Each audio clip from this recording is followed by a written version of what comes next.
Case of no pain, no gain for title contender Aprilia Spargo, who starts 6th after a high-speed practice crash.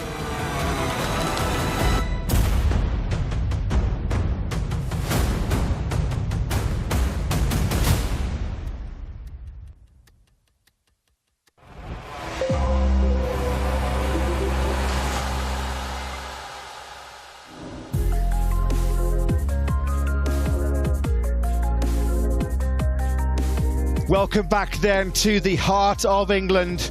Round 12 of this year's MotoGP World Championship. We're live from the Monster Energy British Grand Prix as we begin our build-up to what looks like being one of the best MotoGP races we've had of 2022 so far. And we've had a few, haven't we, in the opening half of the season. Almost perfect conditions for Grand Prix motorcycle racing. Not a cloud in the sky.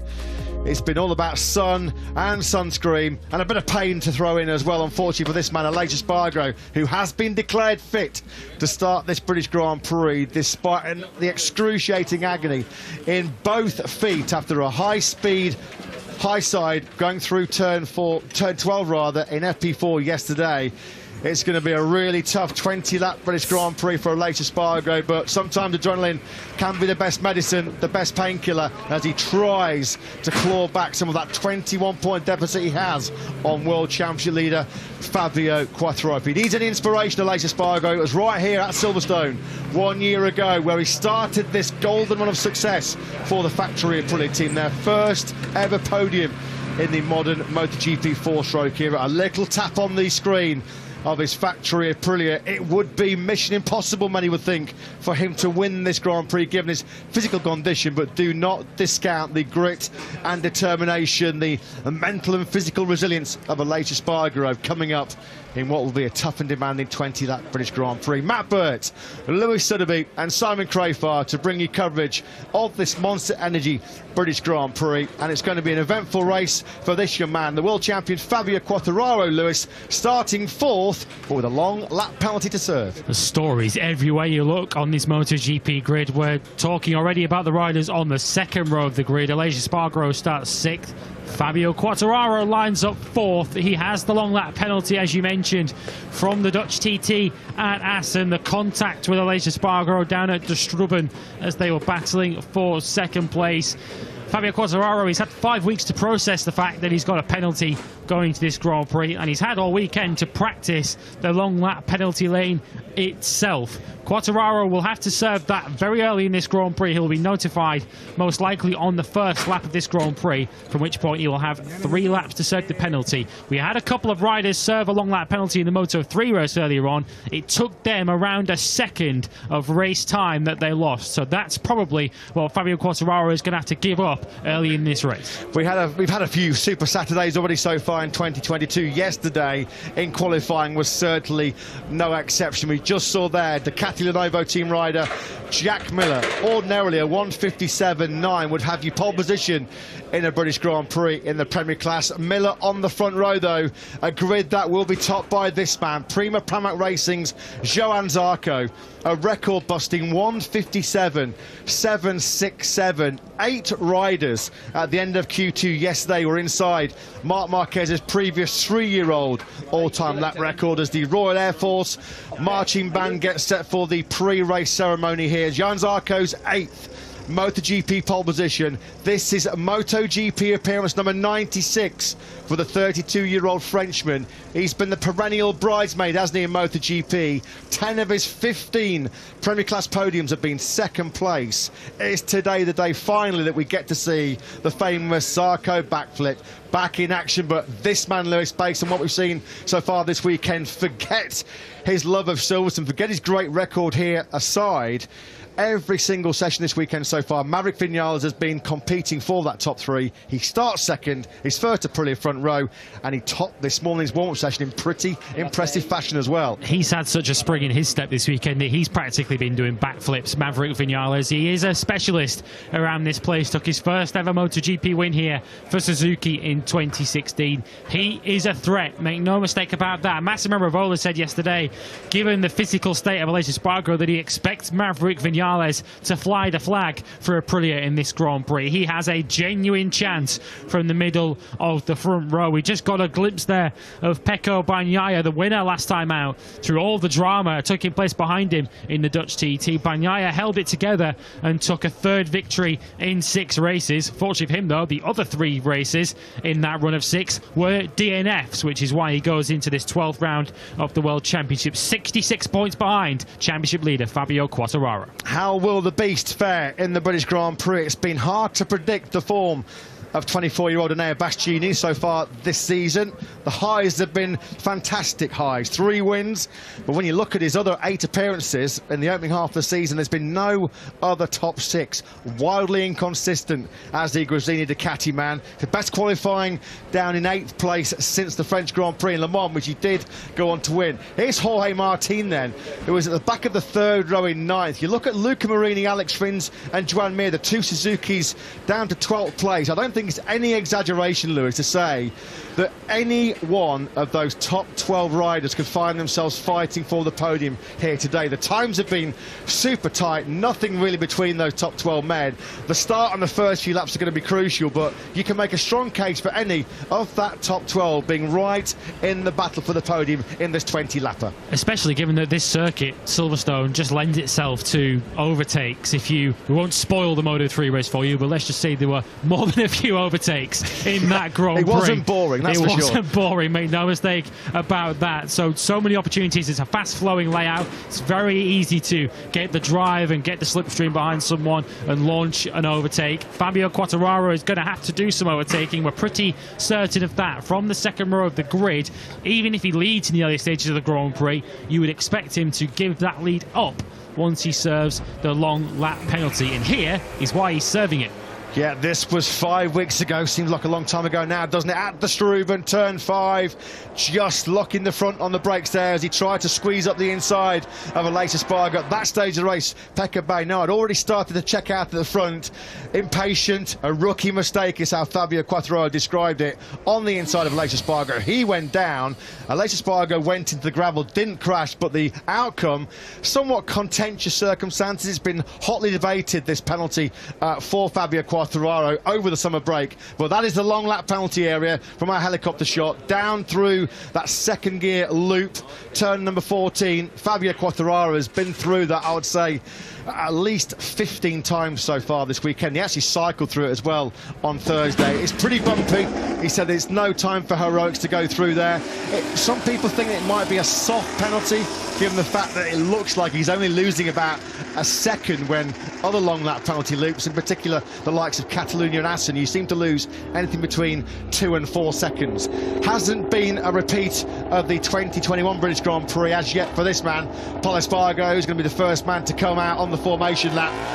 Catching minds back to 1 year ago, one of the rare highs for Pol Espargaro on a Repsol Honda. Pole position here, but he's got an awful lot of work to do down in 19th place. Can you believe this? The top Honda qualifier, a bike that Alex Rins will ride next year. We just saw him on screens. Alex Marquez, the top Honda qualifier, in 17th place. Another dismal day for HRC in qualifying. And Pol Espargaro had a pretty high-speed crash in morning warm-up as well. Earlier on today, he went down at Beckett's. He was absolutely fine, but his Honda certainly wasn't.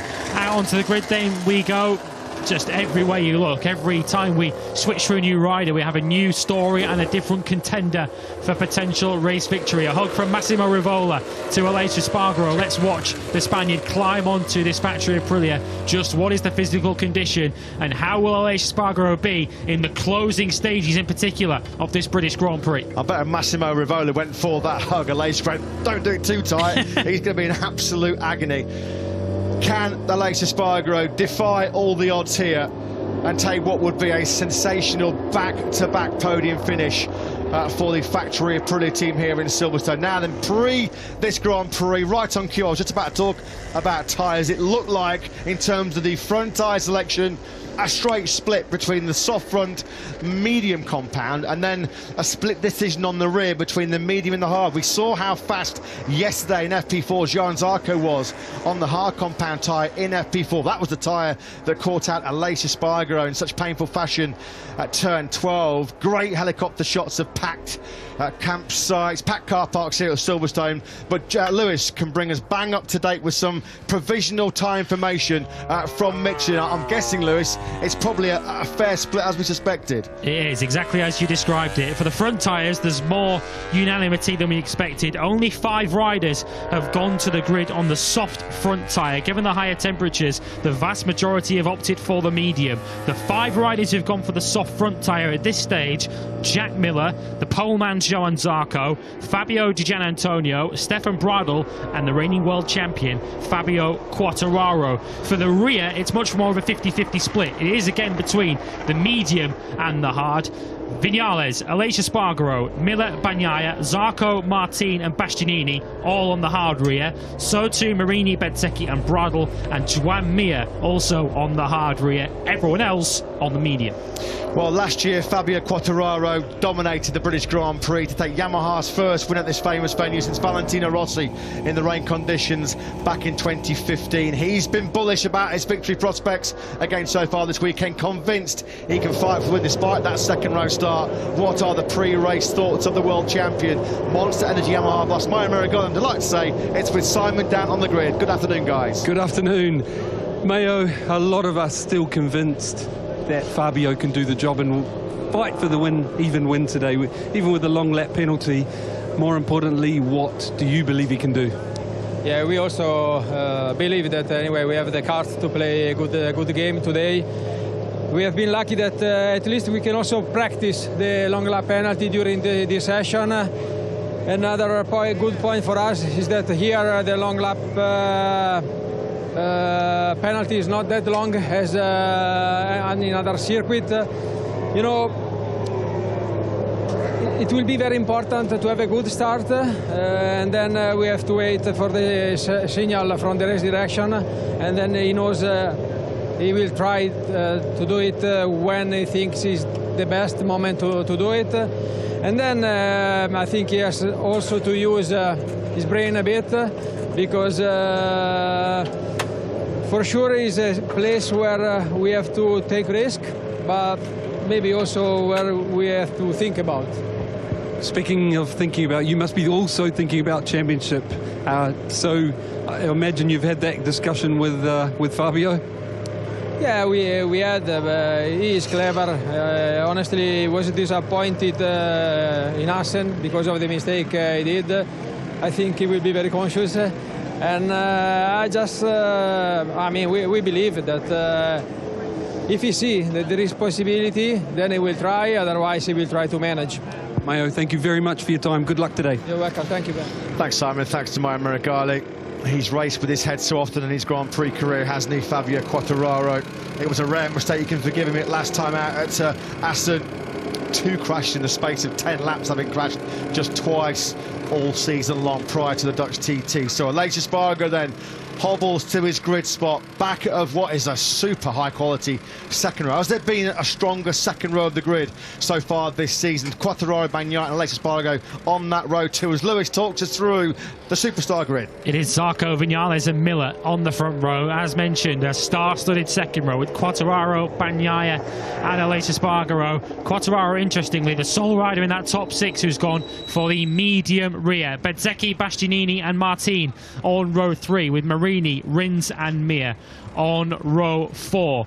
Row 5 sees the KTMs of Miguel Oliveira and Brad Binder, who've gone medium. Di Giannantonio with the soft front starts 15th. Remy Gardner, his best qualifying in MotoGP, in 16th, ahead of Alex Marquez, the first of the Hondas, with last year's poleman Pol Espargaro starting in P18. Franco Morbidelli heads the 7th row of the grid, should I say, from Nakagami and Bradl, who has to serve a penalty early in this Grand Prix. Ralph Fernandez in 22nd, ahead of Darren Binder, and Andrea Dovizioso, who is heading into the final 3 Grand Prix of his career. He announced on Thursday that he will be retiring following the San Marino Grand Prix at the start of next month. Well, we're about to find Aleix Espargaro's pain threshold tested to its absolute limit.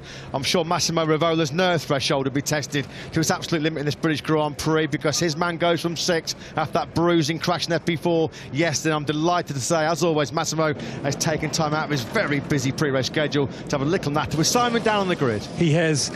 Massimo, what an amazing year you and Aprilia are having, but also what an emotional roller coaster. Can you give us your thoughts going into the Silverstone MotoGP? Very emotional. Silverstone is a beautiful track. Looks like it suits our bike. You know that we have our first podium here last year. Maverick is getting there. We are quite confident with him. But let's say the hero of yesterday was Aleix. And let's see today, because the crash was quite bad. I don't know how these guys can do that. I mean, they can't walk, but they can ride. It's something that is difficult to explain. They have something special. They are special. You guys are special. You know, it's something it's difficult to see anywhere else, really. Massimo, I spoke to Antonio Jimenez, the crew chief to Aleix this morning, and he said that Aleix was better than he expected. You know, he expected worse. And I just wanted your feelings. What do you think he can do today, or what do you hope he can do? Yeah, I was obviously quite worried, but it was good to see his face this morning. He had a very long sleep. That was quite good. An additional pain on the neck, but I think that is normal. Let's say that the pain on the feet was not worse than yesterday. So, well, the race is longer. Let's see. All the inflammatories can do a big job, but at the end, is the head of the rider can do the bigger job. So, if there is someone that can do it, it is Aleix. So I'm quite confident. Massimo, thank you very much for your time. Best of luck today. Thank you. Thanks, Simon. Thanks to Massimo Rivola. Yeah, these guys, they put their brains and bodies through the absolute mill, don't they? That's what it takes to reach the very top in the MotoGP World Championship. That is the goal, the fairy tale dream of Aleix Espargaro and Aprilia. They're just 21 points behind Fabio Quartararo going into this British Grand Prix. Miguel Oliveira takes on some fluids. KTM Racing's 100th Grand Prix in their MotoGP history.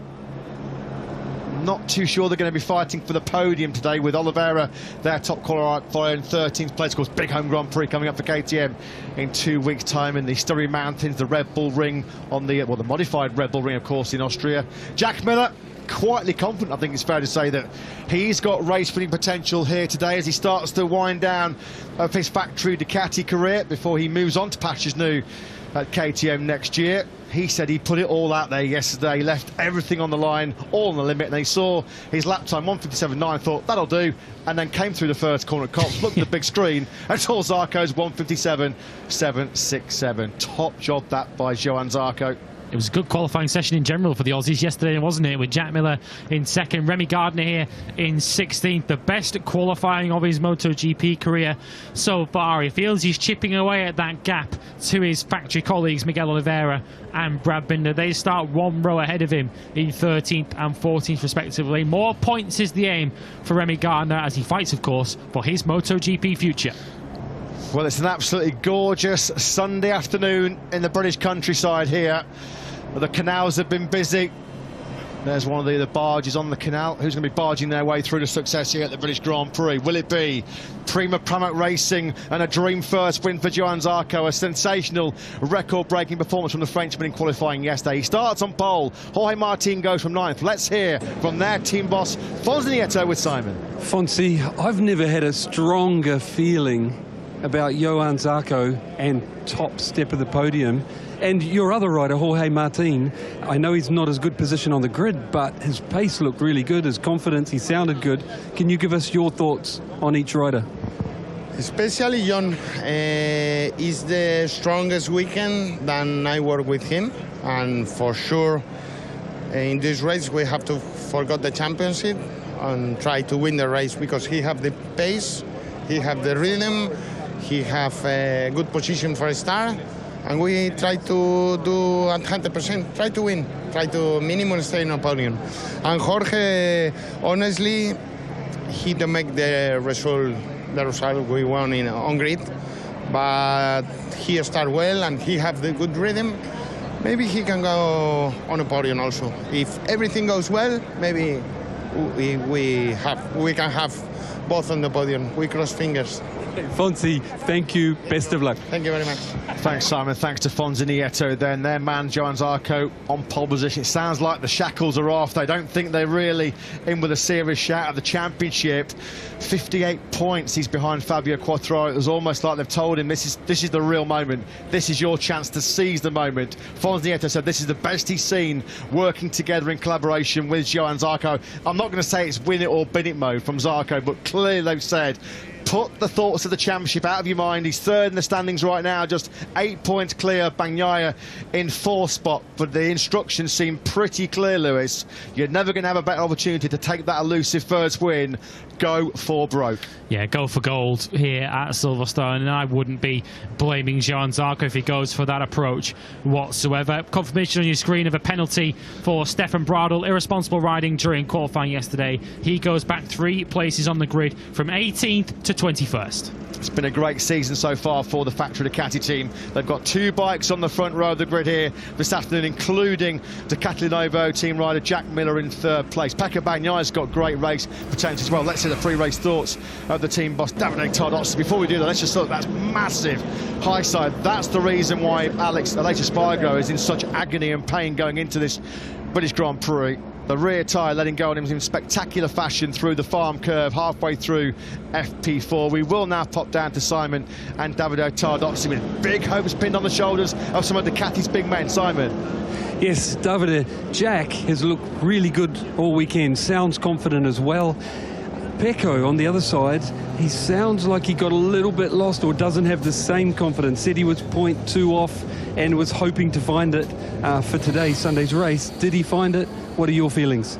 I think we discussed a lot after warm-up, and I think that he well understood what it was the problem for the practice. So we'll see if we'll recover this small gap from the top guys in the race, but I think that we have the right tyre choice, and they can play for the top guys.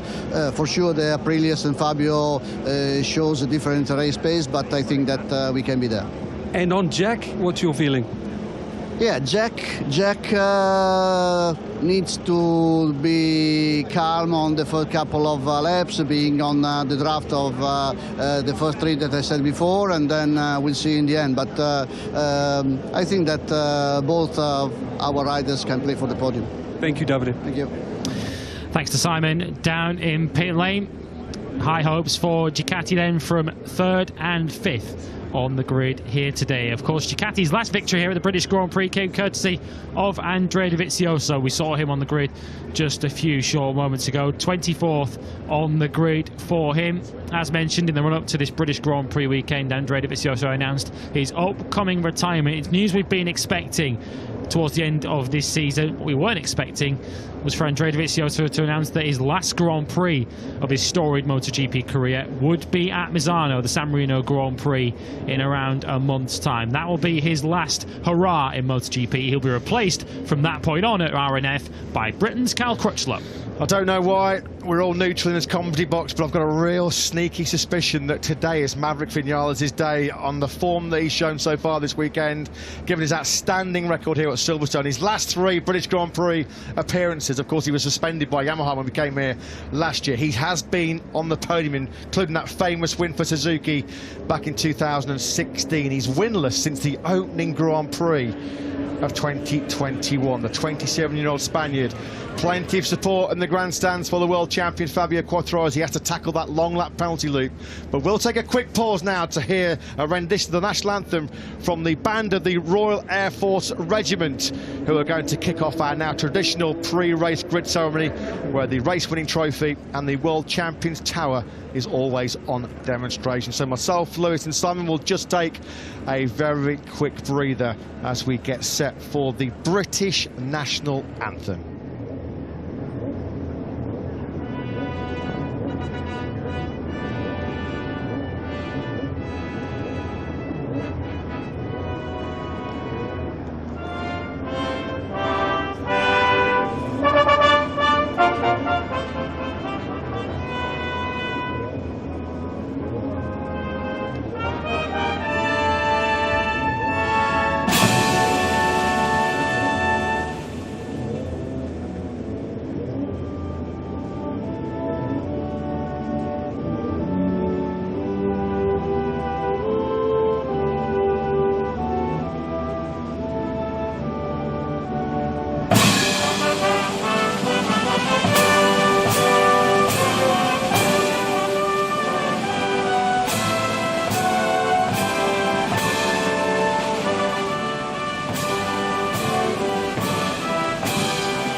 A great rendition then of God Save the Queen from the band of the Royal Air Force Regiment. God Save the Queen rolls out around the countryside of Silverstone. Who will be the king of the British Grand Prix, though, coming up very, very shortly. Hard working prospect for Alex Rins and Joan Mir, the two factory Suzuki teammates, although Alex Rins has been first and second on his last two appearances here at the British Grand Prix. Let's hear the pre-race thoughts. Livio Suppo, the team boss, down on the grid with Simon. Livio, like we often say, your guys in blue are a fair way down on the grid after qualifying. But looking at their race pace, listening to their debriefs, confidence-wise, it looks to me that they really do have the pace for the podium. It kind of depends if they can get through. That's only my thoughts. What are yours? Well, I was not here last year, but Alex, that's today is 11th, he was 10th, and he finished second. So cross my finger. We know that both they were fast on a race tire. Unfortunately, they didn't get everything good in quali, but I think we have a good chance to do a good race. Sure, the temperature is very hot, and this will be something to take in mind, because probably will be different the tires comparing with the practice. So hopefully will be a good race like in Moto3 that was very good till the end. Okay, good luck, Livio. Thank you. Yeah, thanks to Simon, thanks to Livio Suppo. He makes an excellent point. 10th on the grid last year was Alex Rins. One place higher up than he'll start today's 20-lap race, but he did fight his way through to take second, a distant second behind runaway leader Fabio Quartararo. That's a face full of tension, a face full of concentration, maybe a face full of some pain and discomfort as well. Just before we start the real intense build-up to this British Grand Prix, we can have a quick chat down the grid with Simon Crayfart and KTM's Pit Byra. Pit, can you give us your thoughts watching through practice? Again, it looked tough in qualifying, but both the boys look pretty fast on race tyres. What do you think? Yeah, it's tough for us. I mean, it's nothing new. Sorry to say that over the weekend that like the race pace looks like we are okay, but that one lap is still something super difficult for us. So I think the next step in that category, we need to figure that out, because we make it so difficult for the riders to start so far from the back. So race pace will be there. So, but now it's race day, so let's go racing. Best of luck. Thank you. Yeah, thanks to Pit Byra from KTM and to Simon Crayfart. We're all getting set then for this 20-lap British Grand Prix, probably one of the most wide-open MotoGP races we've had of 2022 so far, and there's been some late and significant tyre changes down the grid, Lewis. Yeah, we saw a Grassini engineer hurriedly rushing a tyre onto the grid. That was for Enea Bastianini, who switched to the soft front tyre. The big news, though, is the pole man, Johann Zarco. He went to the grid with the soft front, hard rear combination. He's now switched to the medium front. Fabio Di Gianantonio, Alex Rins and Andrea Dovizioso have also changed. They've now moved from the medium to the hard rear. This could be arguably one of the toughest Grand Prix coming up for this man, Aleix Espargaro, as he has to grit his teeth. The pain from damaged feet after the big crash in FP4 yesterday. There was his teammate Maverick Vinales on the factory Aprilia. Is it his turn to win a MotoGP race for Aprilia after Aleix Espargaro broke their long-winning victory duck in Argentina? Who could forget that battle with Jorge Martin at Termas de Rio Hondo? So many amazing stories have kept on the edge of our seats so far this weekend and in 2022. But after yesterday's record-breaking qualifying session, the top 8 riders were inside of the 3-year-old previous all-time lap record. Nobody quicker than Johann Zarco in qualifying yesterday. This promises to be an absolute belter of a British Grand Prix coming up in the next few minutes. Aleix Espargaro, he'd have filled himself with painkillers. He'd have taken all the words of encouragement, all the words of wisdom from those around him. What can he do in this British Grand Prix? Jack Miller then on the factory Ducati starts from 3rd place. 4th he was last year, fighting for 3rd with Aleix Espargaro on a thrilling last lap. Maverick Vinales on the front row of the grid for the first time as a factory Aprilia rider. Can he make it 4 consecutive British Grand Prix podiums? But it's a pole position for the flying Frenchman, 32-year-old Johann Zarco, the 8th MotoGP pole position of his career. He's been so often the bridesmaid, but is today the day that Zarco will win in MotoGP?